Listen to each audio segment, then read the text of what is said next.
മധ്യപ്രദേശിലെ രാജ്യസഭാ തെരഞ്ഞെടുപ്പിൽ കോൺഗ്രസ് സ്ഥാനാർത്ഥി മീനാക്ഷി നടരാജന്റെ നാമനിർദ്ദേശ പത്രിക തള്ളി. ക്രിമിനൽ കേസുമായി ബന്ധപ്പെട്ട വിവരങ്ങൾ പത്രികയിൽ മറച്ചുവെച്ചു എന്ന് കണ്ടെത്തി. വിഷയം നേരിട്ട് സംസാരിക്കാൻ ഡൽഹിയിലെ തെരഞ്ഞെടുപ്പ് കമ്മീഷൻ ആസ്ഥാനത്തെത്തിയ കോൺഗ്രസ് നേതാക്കളെ തടഞ്ഞു. അർജുൻ പീതാംബരനുണ്ട് ഡൽഹിയിൽ നിന്ന്. അർജുൻ, എന്താണ് നിലവിലെ അവിടുത്തെ സാഹചര്യം?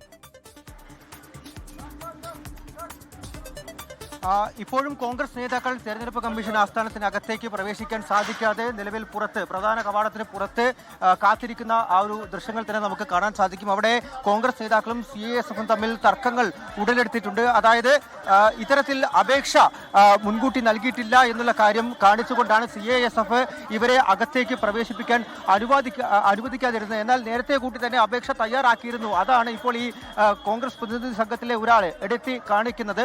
മധ്യപ്രദേശിൽ ഇന്ന് വൈകിട്ടോടെയാണ് കോൺഗ്രസിന് വലിയ രീതിയിലുള്ള തിരിച്ചടി.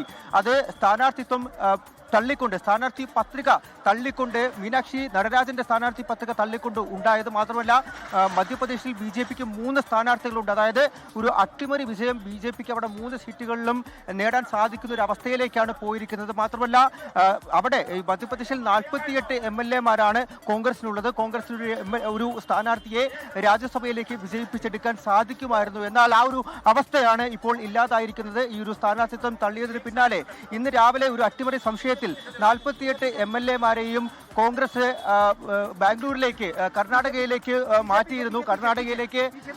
കർണാടകയിലെ ഹോട്ടലിലേക്ക് മാറ്റിയിരുന്നു. അതിന് പിന്നാലെയാണ് ഇപ്പോൾ ഇത്തരത്തിൽ വലിയ തോതിലൊരു അട്ടിമറി ശ്രമം BJPയുടെ ഭാഗത്തും ഉണ്ടായിരിക്കുന്നത് എന്നുള്ള ആരോപണം കോൺഗ്രസ് ഉന്നയിക്കുന്നതും തിരഞ്ഞെടുപ്പ് കമ്മീഷനെ കാണാനായി ഇപ്പോൾ ഈ KC വേണുഗോപാലും അതുപോലെ തന്നെ ജയറാം രമേശും സച്ചിൻ പൈലറ്റ് ഉൾപ്പെടെയുള്ളവരുടെ സംഘം ഇവിടെ തെരഞ്ഞെടുപ്പ് കമ്മീഷൻ ആസ്ഥാനത്തേക്ക് എത്തിയിരിക്കുന്നത്. പക്ഷേ എന്തായാലും ഇവരെ അകത്തേക്ക് പ്രവേശിപ്പിക്കുന്നില്ല. മുൻകൂർ അനുമതി ഇല്ലാത്തതുകൊണ്ട് കയറ്റിവിടാൻ സാധിക്കില്ല എന്നുള്ളൊരു ന്യായമാണ് CASF ഇപ്പോൾ ഉന്നയിച്ചിരിക്കുന്നത്. അവരുമായിട്ടുള്ള തർക്കങ്ങളിൽ കോൺഗ്രസ് നേതാക്കൾ ഏർപ്പെടുന്ന ദൃശ്യങ്ങൾ നമുക്ക് കാണാനും സാധിക്കും.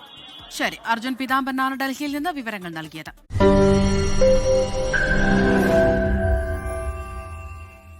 ലോകത്തെവിടെയായാലും ഏത് സമയത്തും 24 വാർത്തകളും ഓഗ്മെന്റഡ് റിയാലിറ്റി പാക്കേജുകളും എക്സ്പ്ലെയിനറുകളും വിശദമായി കാണാൻ ഞങ്ങളുടെ YouTube ചാനൽ നിങ്ങൾക്ക് സബ്സ്ക്രൈബ് ചെയ്യാം.